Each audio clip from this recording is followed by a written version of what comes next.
we can start whenever we're ready to roll. I think probably ready to roll. Are we ready? Are we live? Yeah, it says we are. Okay.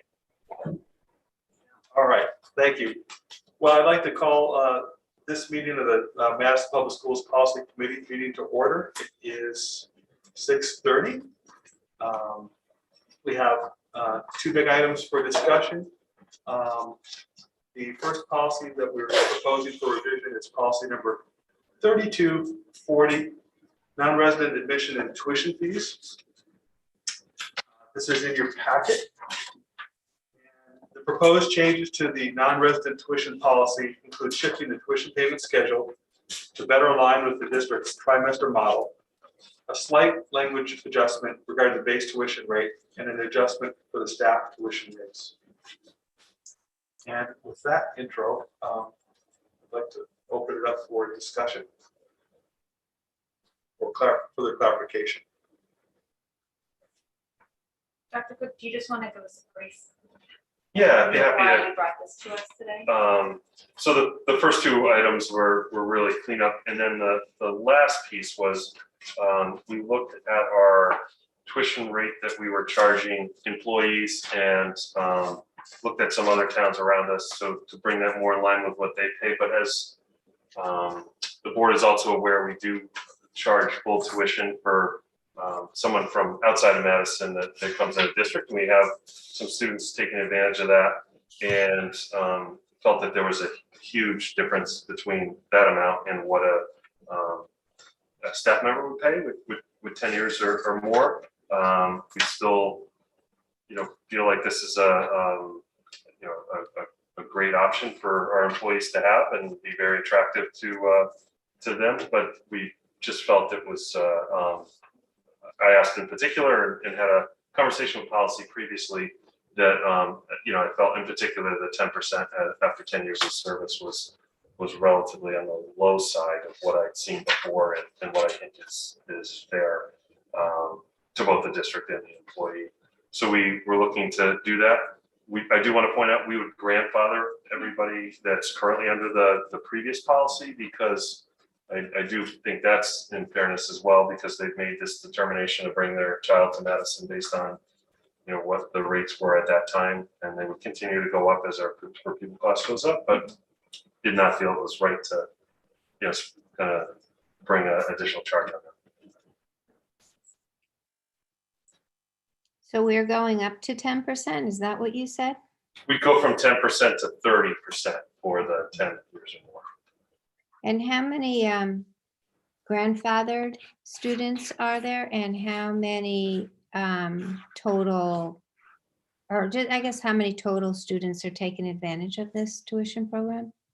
I believe we have around 10 students that are taking advantage of it. Okay, thank you.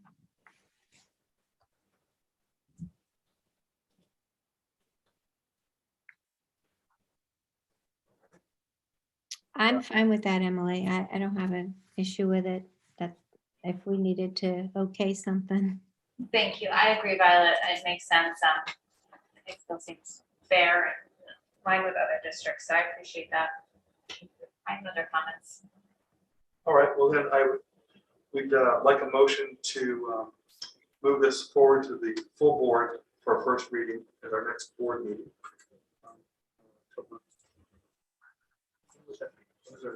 October 12th. October 12th, yeah, thank you. So moved. Second, if you need one. Okay, thank you. All in favor? Aye.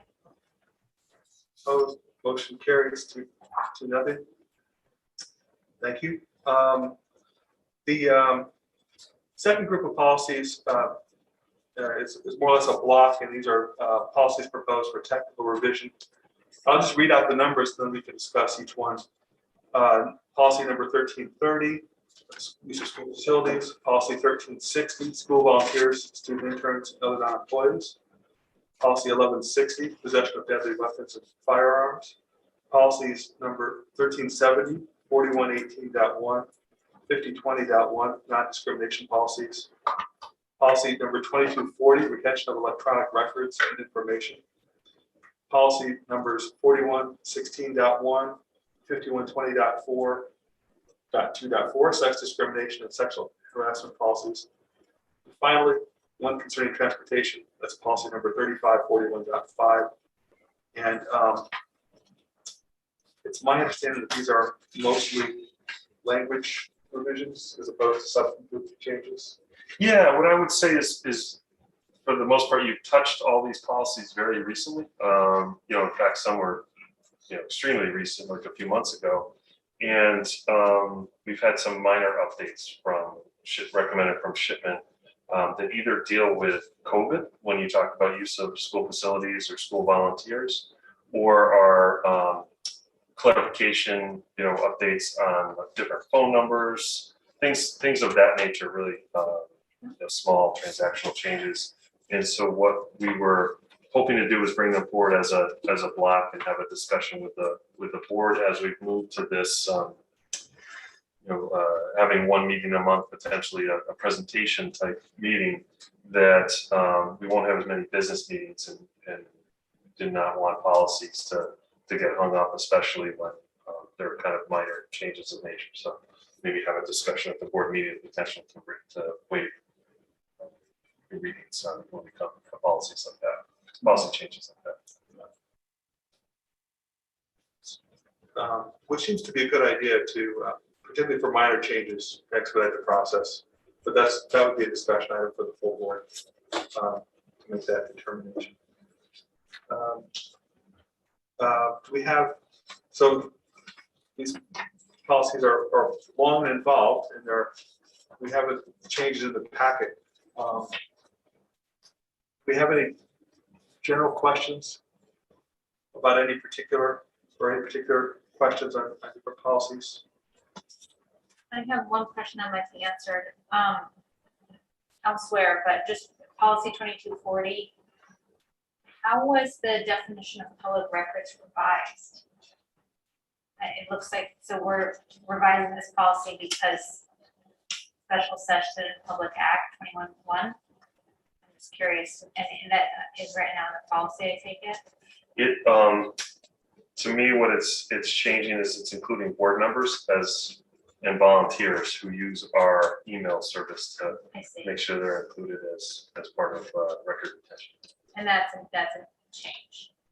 It's a change in policy. I would say it's not a change in practice. Got Any emails on our server would be Right. subject to the same release under FOI. I see. Okay. So you previously referred to employees often, and now it's just referring to users of the system. Got it. Yeah. Oh, yes, by users. I see that on line 42. Yeah, Okay. no, it's Good clarification. I have another question. Violet, do you have any other questions on that one? I just have one other one on a different policy. No, go ahead. So the transportation one, compliance with health and safety precautions at the bus stop and along walking routes. This is 100, right? Isn't that? So last Yeah, time I'm you just- had-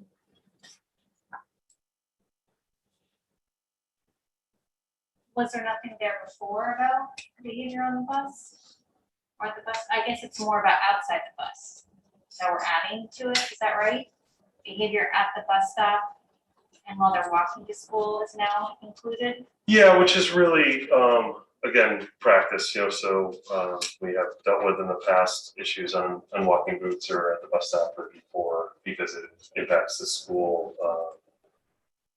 day. So that's not anything new. We've worked with families on those Okay. scenarios. Okay, Violet, if you have any questions or concerns? I definitely will chime in. I don't have any, thank you.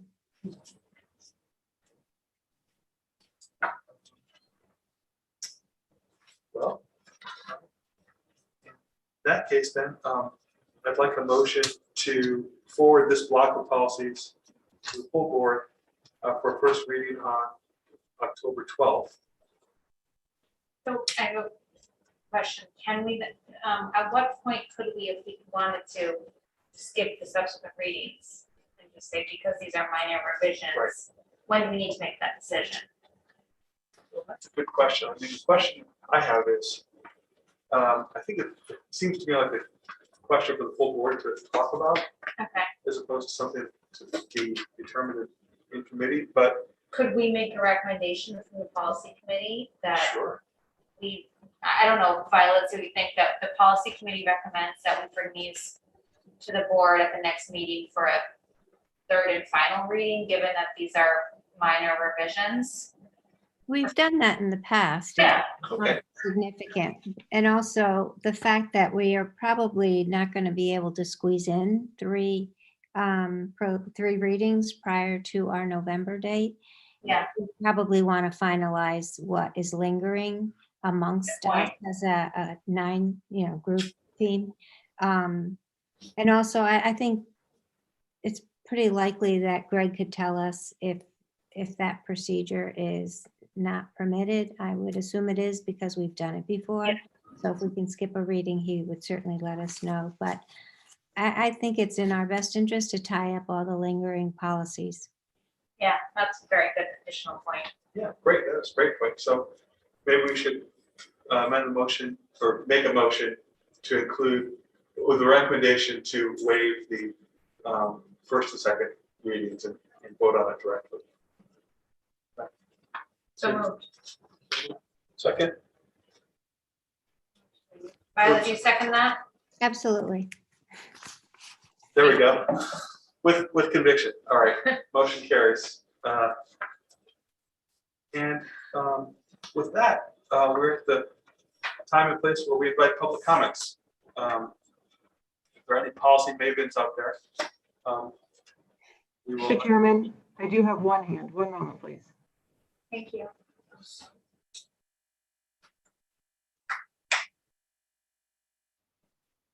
Mrs. Maisano, if you'd like to unmute, you're free to speak.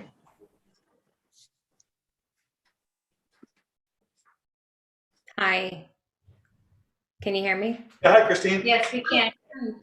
So I do know that we belong to CABE. Am I correct that we are members of Yes. CABE?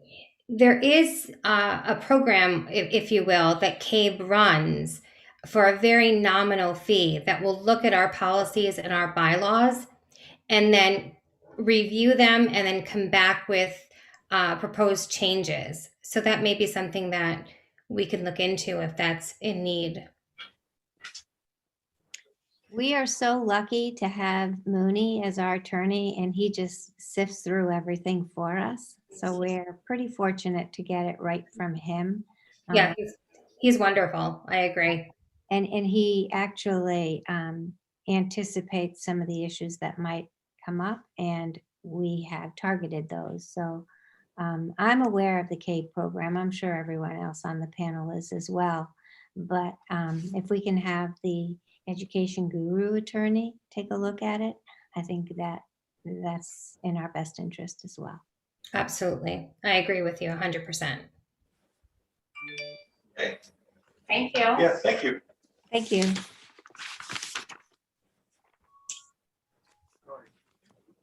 Mr. Chairman, I have no more hands. All right. Thank you, Ms. Producer. All right. Well, thank you, everyone. And if there are